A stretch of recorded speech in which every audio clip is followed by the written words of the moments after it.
So, Okay. but what's All far right. more interesting, of course, is our interview.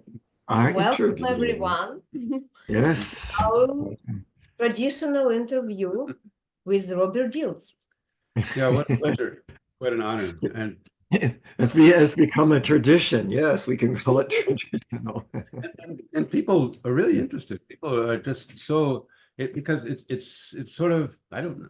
It's interesting and it's human and it sheds light on some things that we generally don't have a chance to discuss. So I think Yes. that's Yeah, it's yeah. It's always stimulating and always interesting and fun. it's And there's Oksana's it's her genius. I think that creates these things. Uh, I would I, never have thought it was possible to even ask. I heard the word genius, and I a would like genius. to elaborate a little bit more on that. Like, Sure.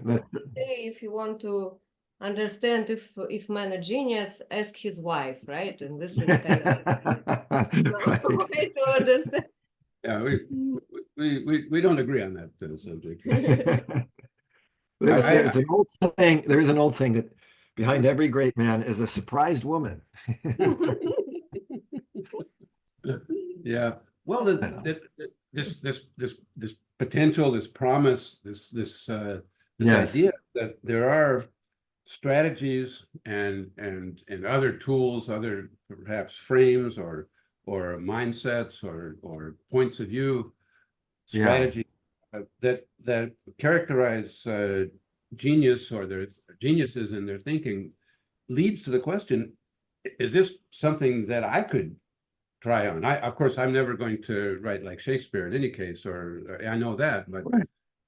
what Right. I think, what but I could think, what yeah. Well, let's start with first just a definition of genius, right? So, because genius comes from, generative, which basically means it's a type of creativity.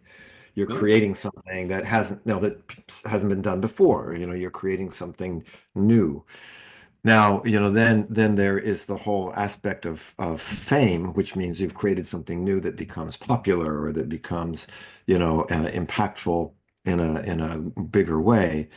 But I think, there's the notion, Tim Halbum had a whole series that he called Everyday Genius, which meant, okay, people that are doing sort of remarkable things, but they're not going to hit the newspapers, and so I think that's the first thing we have to realize that, we have that in some ways they say, everybody is a genius in their own way. We all are doing something creative. But I think the whole notion of strategies of genius is that we can learn from others who have done these sort of, creative, remarkable things, and we can expand our abilities to do that. So it's like you said, Richard, the goal of strategies of genius is not to imitate Shakespeare. I mean, that wouldn't be genius anyway, right? So that it would be, and if Shakespeare was writing today, he probably wouldn't be writing what we consider Shakespeare, right? It would be something else.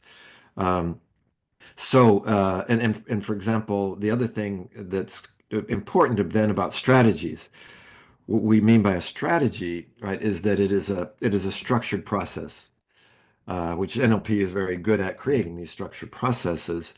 And the goal of that process is, again, when I was modeling Mozart's strategy for composing music, it's not necessarily to be able to compose music. It's also to be creative, being generative in the way that Mozart was with other things. Mhm. So the fact that we would model the strategy of Mozart or of Leonardo da Vinci doesn't mean you're trying to replicate that person.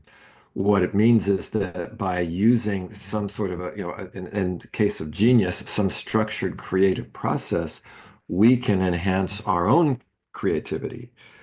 So for example, the notion of a strategy in NLP, I can take Walt Disney's strategy, right, for creating animated films, and you can use it for, creating seminars. You don't have to make animated films with it. You can use it for writing a book. You could use that also for writing music. So I think this is an important thing. And then maybe just finally, as the intro to that, I would say there's what we would call micro, macro, and then let's say meta strategies. When we talk about a strategy, micro strategy is a sort of in the tradition of NLP would be something like, something where you're defining certain kinds of representational systems. That is, I'm visualizing something, then I'm saying something, I'm feeling something. So it's very, very detailed.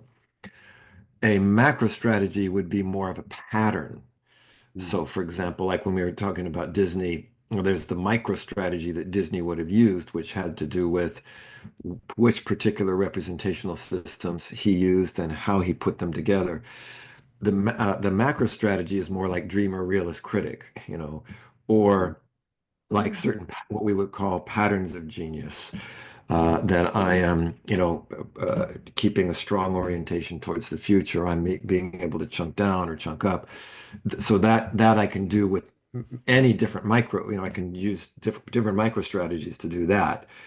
And then finally, a meta strategy is something that, that would where you could basically incorporate a number of macro strategies. So meaning something like pacing and leading.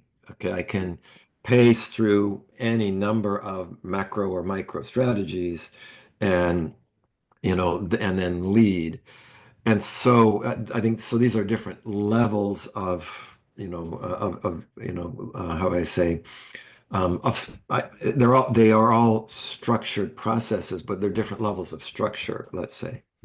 And again, they will give us different opportunities to be able to expand and enrich whatever we're doing. So, This is this is really interesting. The three levels of strategies. I never thought about that. mm. So, Oksana, What if we would you like me to continue the question? yes. Well, I know this is her kind of. Oh, yes. I know that she's. And I know she's been thinking a lot about this. I Yes. kind of want to give her a chance to. Yes, I'm very interested in you. I like that our conversations are not rigid, and although we have some questions prepared, it's also Yeah, it's allowed to creatively unfold between what's happening when you and Richard discussing it, and also we are building the questions, and it's kind of a live conversation. So yeah, I'm very happy how it goes. I just started to think, well, a lot of people probably thinking about how to improve their life, their daily lives, the strategies of their behavior, also right. for not only for big tasks, also for daily tasks. And I started to think, well, what if we could, really learn those techniques which could improve our strategies, and we Yeah. can build them in our life. And then, wait a minute, we can do that because we Yes. have this whole series of book with Robert first, and Yes. he's already analyzed that. And I know you've been starting to explore this direction, the strategies of genius, like from the very beginning, because actually NLP started from Fritz Perls, Virginia Satir, and Milton Erickson. Okay. A lot of people would call them like geniuses. maybe geniuses. They are geniuses, yeah. Because they, again, when we say what do we mean by genius, they created things that had not existed before that are beneficial to many people. And and I think that is to me is the fundamental definition of genius. That something did not exist. Fritz Perls created it, and then it's been able to be used and spread and make a positive difference for others. Now, the interesting thing about it is that if we take somebody like Fritz Perls and you take Gestalt therapy that he created, the question of strategy is not so much about what did he create, Gestalt therapy and that whole thing. It's how did he create Gestalt therapy? That's sort of the genius part. That's where the strategy would focus. So it would not focus on, well, what is Gestalt therapy and what's the process of Gestalt therapy? It's same with Disney. Disney made animated films. We would go, wow, we're not going to look at the animated films themselves, but the how process. And I think that's what becomes really interesting. So again, the genius part is not, I mean, yes, it's the product, there's the product of the genius, but there's the process of the genius. And that is also the much more, in some ways, more intriguing aspect Yeah. because we all benefit from certain products of genius. We benefit from things that genius scientists have produced and artists have produced. But the process what allows us to continue that and also to be able to do that ourselves. So Mhm. yeah. Mm. Mhm. Of course, from the very beginning with of my studies from learning from John Grinder, Yes. I I really deeply understood that it was possible to model other people and to some extent to replicate their processes and achieve results that at least were far superior to if we weren't modeling them. Right. Right. Yeah, exactly. Uh, You know and that now, yes. I was just going to say that that is exactly what struck me. That's what got me into NLP to begin with. They had I got started in 1975, right when they had just finished the Structure of Magic Volume 1. It wasn't even published yet, Hmm. but John Grinder taught this patterns, these dozen or so patterns of this called the meta model patterns Hmm. in our class. And I always like to say it was like the first useful thing I'd ever learned in school, whatever, you know, a, a dozen years of school. And I could use it right away. And I hadn't studied psychology, certainly hadn't studied psychotherapy. I was a junior in college, right? But what I realized is I could ask these questions like an experienced therapist would without having all this training, all this experience, that when you know the pattern, then it's easy. And so that really struck me about the power of modeling. Here I was, some 19-year-old, student, and suddenly when I could see that it was really helping people, and it had a structure, it had a process. And I think that is exactly sort of the power of modeling that we can.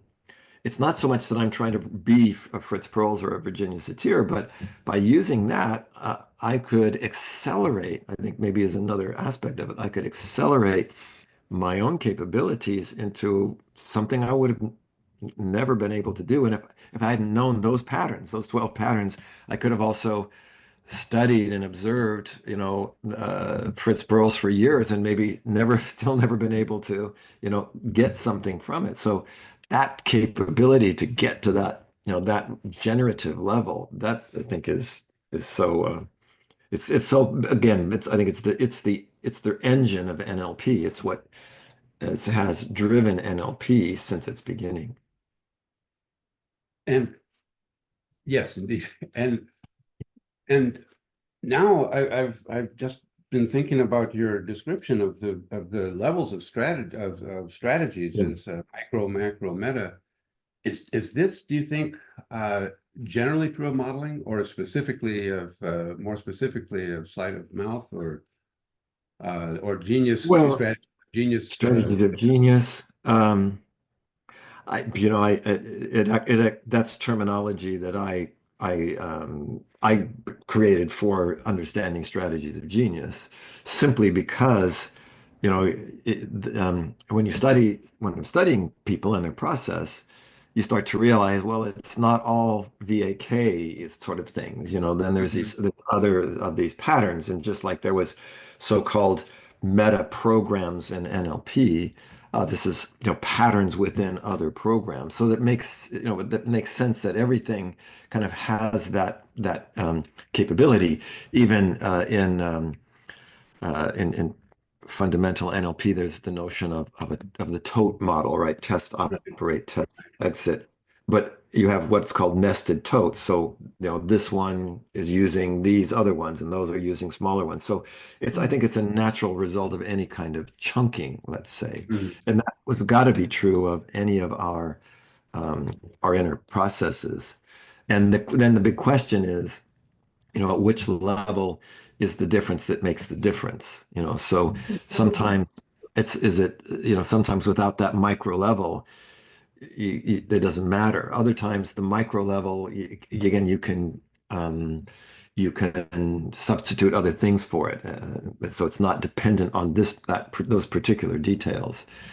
So that's where it becomes interesting to think, okay, well, and this, by the way, also relates to the ultimate goal of modeling, which is, well, what do I want to do with it?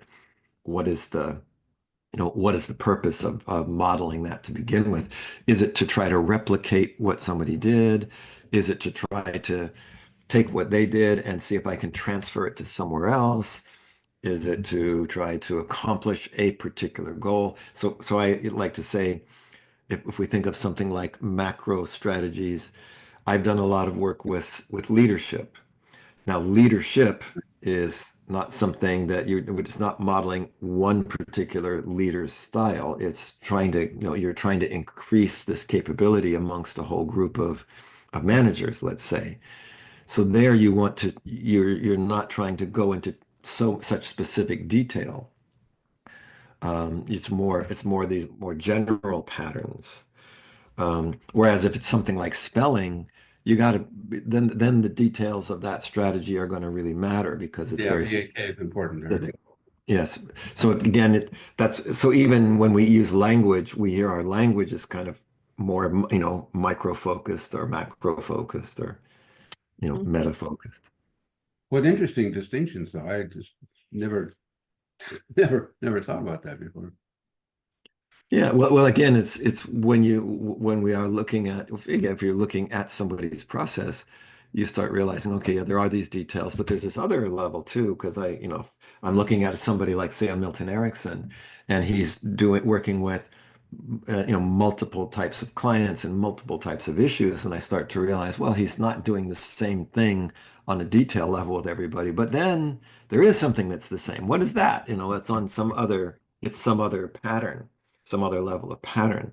I think it was, Gregory Bateson always talked about that I think are the essence of modeling. It's the differences that make the difference, and then the pattern that connects. And it's sort of those two things together are the key, right? So, what's the thing that connects all of these Erickson examples? Even though they're with different people and he's doing different things with each person, is there something that's the same or that makes it Erickson? Versus the difference that makes the difference for this particular kind of issue, or this particular kind of patient or something. So that's where it becomes. I mean, that's fascinating. I mean, for me, for a person like me, that's It is totally Yeah, fascinating. of course. Totally fascinating. Yes, yes, indeed. Because the to be human means that we have this gift of language in all of its different forms, yes, including music and art and so on. And and we therefore, unlike animals, we can leave for the people who come after us some kind of our thinking, our discoveries, so that there is some sort of a cumulative growth over yes, time. And if you start looking like Robert, like you're doing at the specific strategies, this seems to me to as you say, to accelerate or enhance or enrich the possibility to make it more effective. And so that means to be more human in a sense. And yes, yes, yes, and the idea you can take the Mozart strategy, for example, and then use it in other sphere. It's also very important and interesting. yes, yes. So when did you start to work on these strategies of genius, three volumes, first three volumes? What year was it, and Well, how? Yeah. yeah, that's a great question, Oksana. So, from the very beginning, when so like I said, the Bandler and Grinder first, I think, was 1975. They published the Structure of Magic, Volume One. Then they started studying Erickson and did one of the first Erickson books.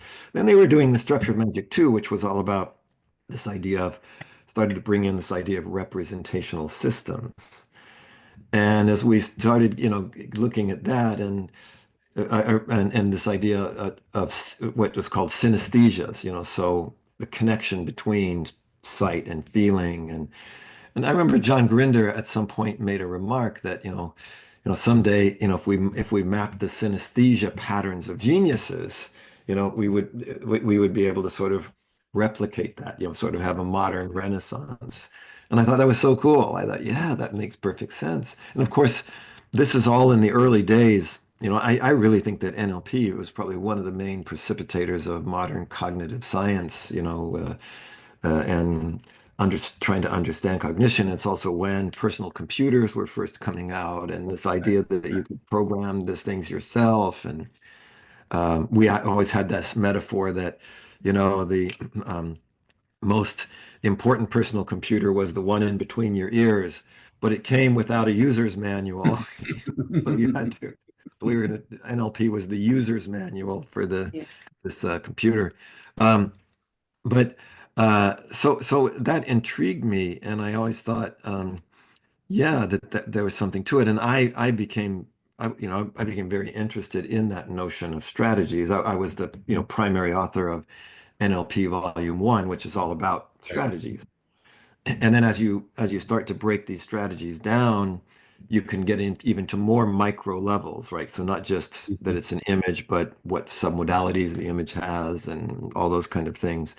And then you also had these the connections between them, so if I have a picture, uh, is the next thing that happens a congruent response? Just part of them. I see. We have more. Oh, wow. Yeah, that's volume 1. And that one is the one that has all the little algebraic kinds of diagrams of strategies. It's interesting. It's interesting, definitely. Out pressure. I love it. I didn't mean to interrupt the flow. So with these what you're describing are books that we began with, and that structure method, of course, obviously the first, but the book you referred to, the NLP one, or that was where I really started learning NLP. I think it was Well, I think that also distinguished NLP, the neuro-linguistic part, because the meta model is primarily linguistic. And then what they began to realize is that, because all those meta model patterns are this, here's a language, and you say this, but you began to realize that, well, when you do that, it's affecting something in the nervous system and how we're thinking. And that's where I think that's then looking at that in more depth is where this whole idea of strategies came from. But coming back to your question, Oksana, for me, that it really, one of the things that was basically there from the beginning of NLP in terms of modeling, just starting with this meta model was like, well, if you can model this, a child could do it, right? You don't need to have 85 years of experience or something. What does that experience get you? What it gets you is the structured processes that suddenly you figure out. And if it's already figured out, you don't have to do it yourself. So it accelerates that process and makes it transferable, like you were also saying, Oksana. Then I can take it and say, oh, well, John Grinder always said there's two aspects of modeling. One is I have a particular outcome and I'm trying to figure out, well, how do I reach that outcome? The other is I model a process and then I go, what can I do with this process? Can I try it? I can use it here. Maybe I can try it there. Maybe I can use it here. Like even the meta model, it was modeled from therapists, but it's a great thing to use in marketing or sales or, lots of other things. Everywhere, yeah. Right Yeah, now. just basic communication. But so right away that was interesting to me. And then what happened is that um because I realized that, okay, to model somebody, typically the way that Bandler and Grinder did it is you have to have a live person, right? And you do this kind of what's called unconscious uptake. That is, you get to second position with them and you start sort of absorbing, through osmosis, it's unconscious, and then you try it out. Like Grinder always said, it was like learning a language, right? You get exposed to the language, and then you begin to intuit the structure of it.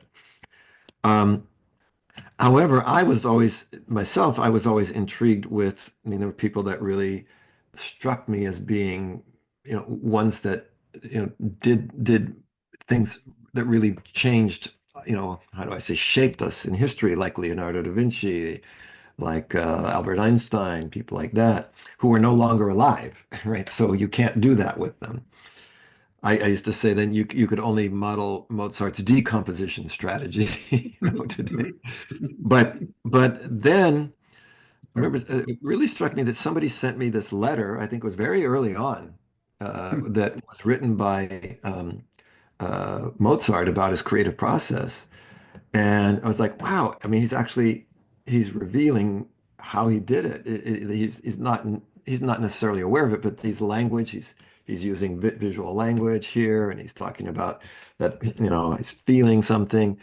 And I realized that a little bit like archaeology, you could do this kind of, if you had you have to have the right material, but you could then begin to mine some of these strategies. And the other thing I think that's important when you're modeling, all models are necessarily going to have deletion, distortion, and generalization, meaning it's not an exact replica, and it's not supposed to be. But the Disney strategy, Dreamer, Realist, and Critic, is not exactly an exact replica of what Disney did. However, it's very useful, and that's the Yeah. point. It leaves out a lot of what Disney actually did, but by getting those main patterns, then you can use it. And so in some ways, then that it really expanded my perception of modeling, so you're not necessarily trying to figure out exactly what a Milton Erickson did, but by finding this pattern that you can then put into practice that is useful, which Mm. has always been the criteria for modeling, is it truthful, per Is it se, useful? is it Yeah. useful? Right. Yes. Truthful, that's philosophy.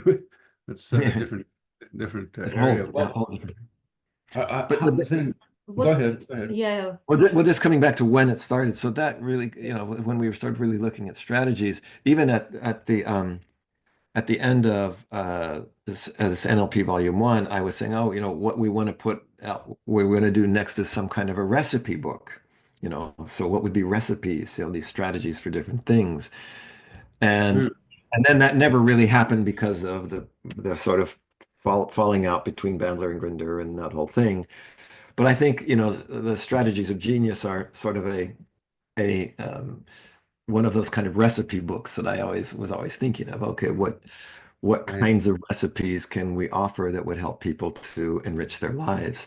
So in some ways, Oksana, it's been there for me. The seed was from the very beginning. And then I just started collecting materials over the years, because again, a strategy of genius is not a biography of that genius, right? It's not biography. So the only reason I could do something about Leonardo da Vinci was because of things he wrote in his notebooks. Because, somebody talking about his life, that's not his strategy. Similarly with somebody like Mozart, as I said, it's from one single, couple, like a paragraph in a letter, that so you can, you have to have the right kind of material. Um, with somebody like Disney, there was lots of, there were books, there were videos. So actually that makes it easier to be able to observe and get this kind of second position. But I was gathering all this, and I think it was 1990. I forget when I wrote the first one, in the early 90s, between 91 or 93. I'd sort of gathered enough that I really thought, well, this is time. And I also thought that the things would be very interesting. And they were all people that I was taking people that um, had marked me in some way that I thought was, had touched me and also touched the world in some way. So, Are in modeling, as you say, the people who are no longer alive, do you find that the most of the strategies that you can unpack are meta or macro, or can you get oh micro no, strategies? You can get, I mean, here, this is the trick, right? You can get the micro strategy, but it has to be something then that they have actually produced, like I said, Leonardo's notebooks or Mozart's letter. So that actually says something about, that they like, Da Vinci actually would write in his notebooks these very specific processes for being creative, like looking at a wall and imagining these, like imagining things, or, he wrote about how he was watching water drip into a pond, and then he heard a bell ring right when the one of the drops hit, and he suddenly made this connection between the waves of the water and the drop and the bell and the waves of air, and that the waves of the air were like this. So he was, there you can get, okay, he's making a connection between sound and image, and then that's a way of visualizing something that you can't see. So, and he also talked about things like, he would say very specifically, to understand something, you have to see it from at least three different points of view. One point of view is not enough. So those are very specific things, you have 3 points of view. All right, that is something that is a micro strategy. Totally, totally. So, and then of course, because Leonardo also drew images, he was sort of showing you how his mind was, especially that like some of the visual part was working, but then he would also make notes. So you could follow along with him, how he's looking at birds and then asking these questions and then looking for something else. So, and so that was very interesting, to be able to realize, oh, okay, I can actually learn to look at the world like Leonardo did, um, that's so that's where for me, that's super exciting. And now the other thing, Richard, that is also the other aspect is when there is some kind of physical product, there's also this possibility of kind of reverse engineering, if you will. Reverse engineering meaning that, okay, if how do I get there from, I have these clues and I can sort of fill in the blanks. Now, again, it doesn't mean that it's necessarily exactly what that person did, but by me knowing about NLP and putting myself in second position, say with Leonardo, and I've got this, thing in my hand, I'm going to draw this picture or something, I can also begin to fill in the blanks. And that's oftentimes what we have to do in modeling. That's the unconscious uptake part. The person themselves, even if they're live right in front of you, they don't know what they're doing, right? So you've got to Yes. sort of you've got to figure it out. That was And my next question. And I just need to briefly interrupt you yeah, because yeah, I'm thinking exactly that, Robert. How would it be possible for a genius to model himself? yeah. Is this kind It's of indecent it's or I think it's very tricky because when you ask the genius, Like well, how did you pulling do it? yourself. Yeah, right. You have these natural blind spots. I always like to say it's a little bit like trying to watch your eye movements in the mirror, right? I've got the mirror trying to watch my eye movements. I looked away, I didn't see it. That's a cool one. So, you know, but it's hard for me to do that, but because I'm involved in it, when you're involved in it.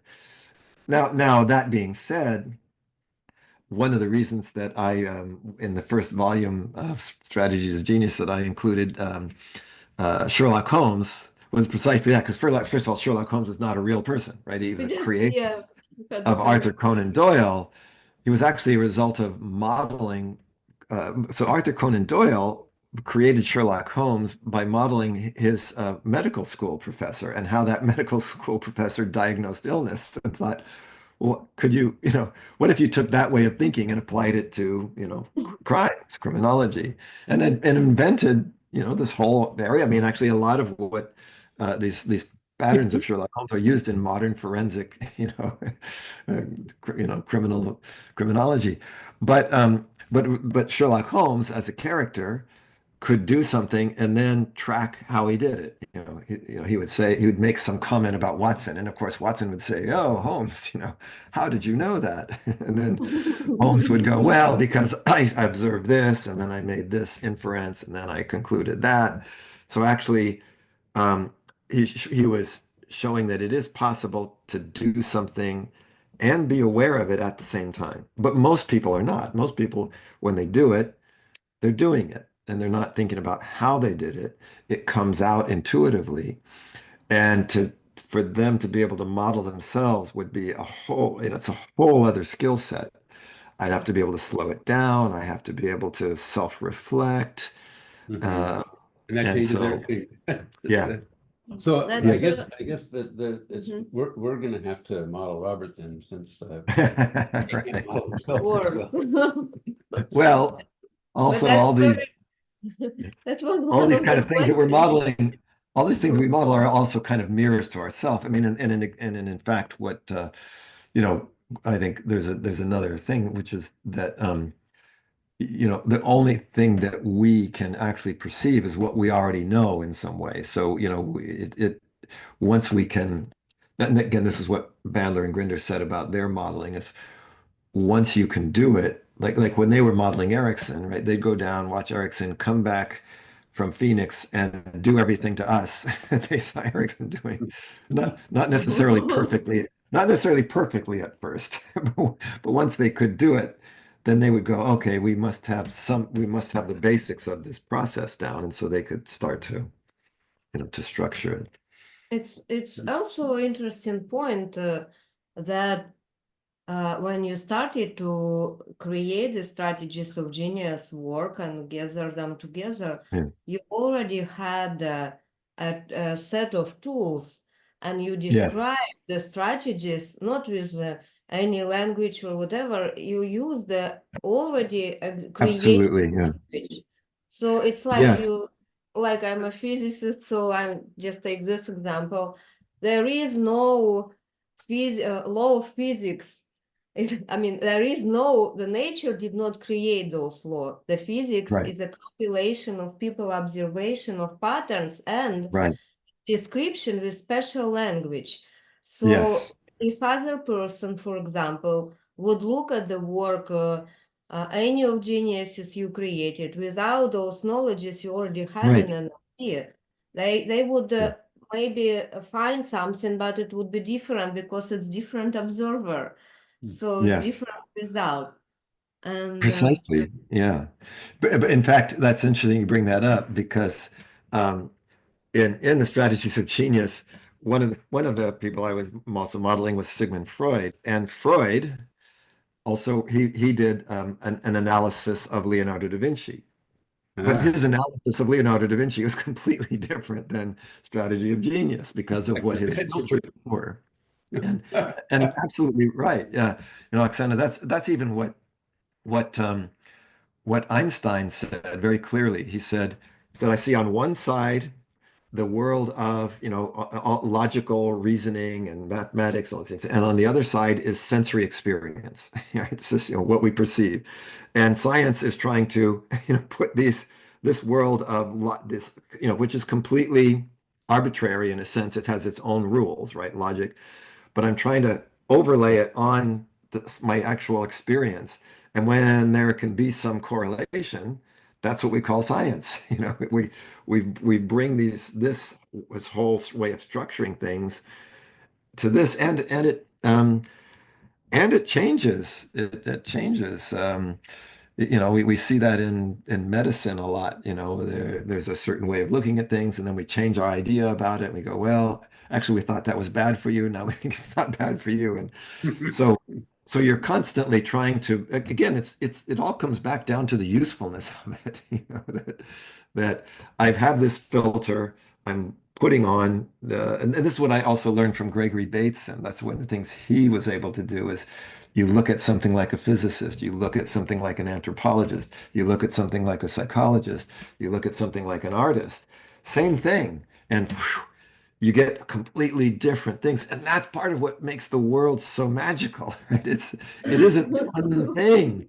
Each one of those each one of those enriches your subjective experience. When I look at it as an artist, I get something completely different than as a, because I studied physics, I studied politics, I studied art, I studied psychology. And then you go, wow, I can take the same thing, take some piece of artwork, let's say, and if I look at it from these different perspectives, I get something else from it. And I think that's also part of the goal of strategies of genius is let's enrich our experience, first just for ourselves, but then for our world. Hmm. Yeah, it's so inspiring and could be more interesting. What Yeah. did you? You said that your new volume, Strategies of Mm. Genius, uh, in this volume, in this new book, you modeled people that you actually knew that you interacted with, Yes. uh, and I'm wondering, actually, how much of a difference did that make? Because you had that quite a bit of experience with modeling people that you hadn't met, and then Yes. in comparison, how what is added to the Yeah, I think that's an interesting question. I think that it's probably certainly, let's say there's another level of intuition, another level of say unconscious uptake that comes from something that's different. Um, I it's interesting as you say that, and I'm realizing that in some ways, all the other ones I model, it's like by the time you're done modeling, you actually feel like you know them. And another thing that I do, that if you look at the strategies of genius books, on the covers, I drew portraits of all the geniuses. Mhm, So every one of those, and for me, modeling, like, that's another form of modeling because it's a little bit like a hologram, right? The whole is in every part, mhm, and taking somebody's face. And this is what Da Vinci used to say about his drawings.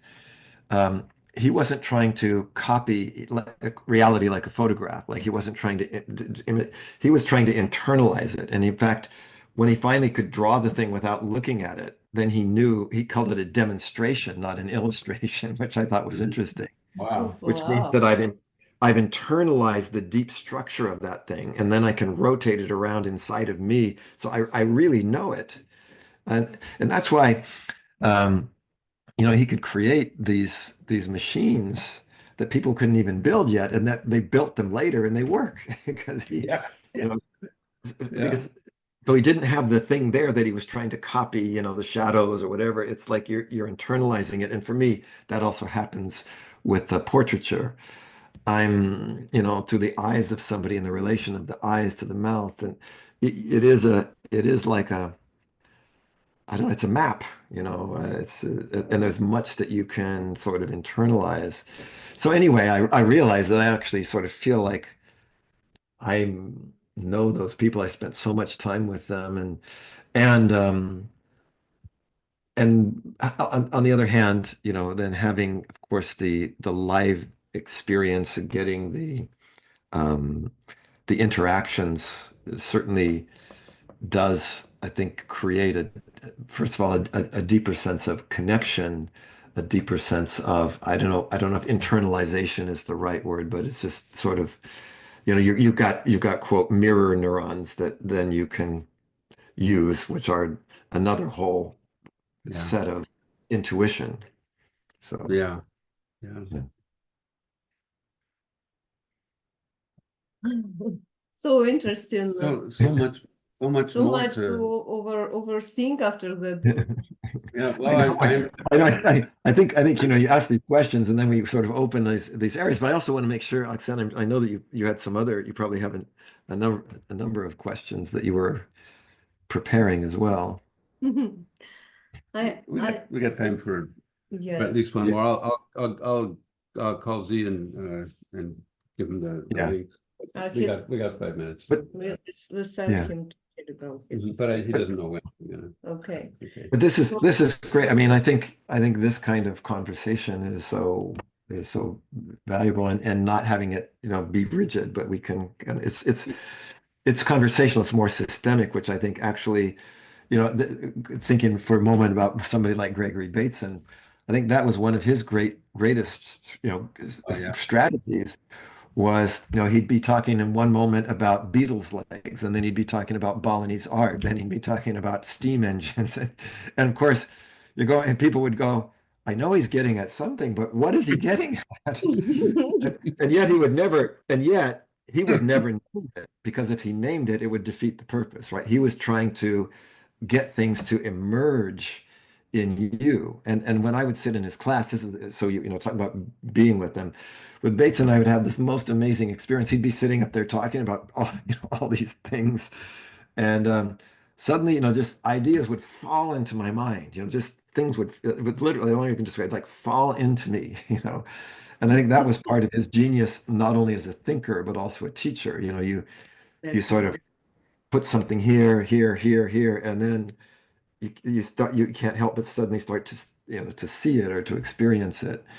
And I think that's what our conversations also do. It's like, okay, Yes. there's all these Right. different. Right. I thought maybe Right. we can also to plan one more conversation, because we did not we did not finish this line yet. We never Also, will finish. well, I also wanted to have like another overview conversation. Sure. What I would like to ask to kind of making a comma to this conversation. Yes, yes, yes. So we are your students, your colleagues. You are for us. Many students of you call your behind your back, right? Yeah. Behind your back a genius already. Oh, okay. And they're writing, we think Robert is a genius There are himself. rumors, yes. Yes, and so Well, let me put it this way. I would say, because even my wife calls me generative, but that generative means you create things. Genius, that's a little bit. Yeah, well, I don't think it's good to call yourself a genius. No, Yes. I'm a very stable genius. We know.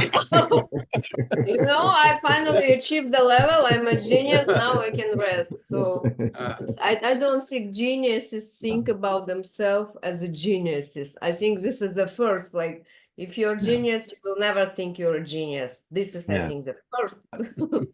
I completely agree. So if we want to, But it would just, I think it would, I don't, obviously not today and not tomorrow, but Yeah. it really would be interesting to try to, with Robert's agreement, to try to unpack some of his strategies that, some we know, of course. You've been Right. pretty clear about some of them, just for example, you don't have self-discipline, you have attraction to things that you like, and that, Right. and that, I didn't say it exactly right, but I mean, we know, we learn a lot about how you've managed to just I guess for how many years now, for 50 years. 50, yeah, or more, just to keep going along with not only with focus, but with integrity and with enthusiasm and what appears to be something very much like enjoyment. So, there's some things that could be shared, I think. And of course, you've Sure. obviously shared what you can, but maybe looking from the outside, it would be possible to. Yeah, there was one thing I did. This was now 20 years ago, but I did this interesting program. I think it was in Montreal, where a guy Olivier Courtier came and did like a 1 day modeling of me, but of how I worked with clients, and I think it was something about. It was not even about how I just did overall work. It was very something specific. And what he did was, first he interviewed me, then he showed a video and stopped it and would say, why did you do that? How did you know to do that? And then he would sort of do something with somebody, and I would coach him. So it was actually these very interesting ways of how do you model, and how would you model something like that? And I thought that was so because we normally think of you interview somebody, but actually, looking at something and breaking it down, or then the other thing is, if one of the ways we used to say this is, okay, if I was going to be you for the day, what would I need to know? I'm going to talk to this person. How do I know to say that? And that's actually another interesting way of drawing out some of those intuitions. So it was actually very interesting to do. I of course learned a lot. Um, so I think you're right. There's all kinds of levels of, again, Richard, of micro, macro, and meta strategies that are there to be learned. So we will organize another Yeah. conversation. So maybe as a closing for this conversation, as a comma for this conversation, for us, your students, your colleagues, what kind of what kind of maybe a blessing or advice would you tell us, like if we want to develop our possibility to prove our Yeah. strategies, like our geniuses, maybe, Yes. if I may. Yeah. Yes. Yeah. I mean, so first of all, I think, when I was always a big admirer of the European Renaissance, and I think that part of what brought that Renaissance was that people were thinking like Leonardo's, right? The scientists, artists, humanists, and bringing all of those filters together. And there's a fundamental NLP principle, and I think this would be my blessing, which is that what any of us humans can do, if it's possible for one of us, it's possible for all of us. And this other NLP presupposition that in some way, we already have the resources, right? We have all the same pieces. Like, this is one of the things that really was inspiring to me. I don't think, Leonardo had any different pieces than I do, or, we have the same basic nervous systems.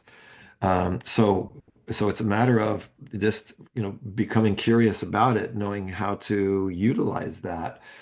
And I think that to me is the greatest blessing, that we can all be what any of us can be. And it just takes a little bit of, of self-reflection, but also, reflecting back, mirroring back from others. And when we can do that, then I think we can have not just individual geniuses, but, a community of genius. We have instead of a strategy of genius, we have a community of genius, and we are all Genius Sangha. inspiring each other. Yeah. And so I think that would be, my Yeah. blessing is we Thank all you. are, every one of us has a Leonardo in us. Every one of us has, the Einstein, the Disney in us, the Mozart. And we can let those, by first of all, by recognizing that, and then by realizing that they just mirror back to us our own potential, then I think that's what NLP is about. Thank you very much, Robert. Thank you. You're welcome. So, Well, I'm looking forward to our next creative conversation with you guys. yeah. Yeah, me too. So.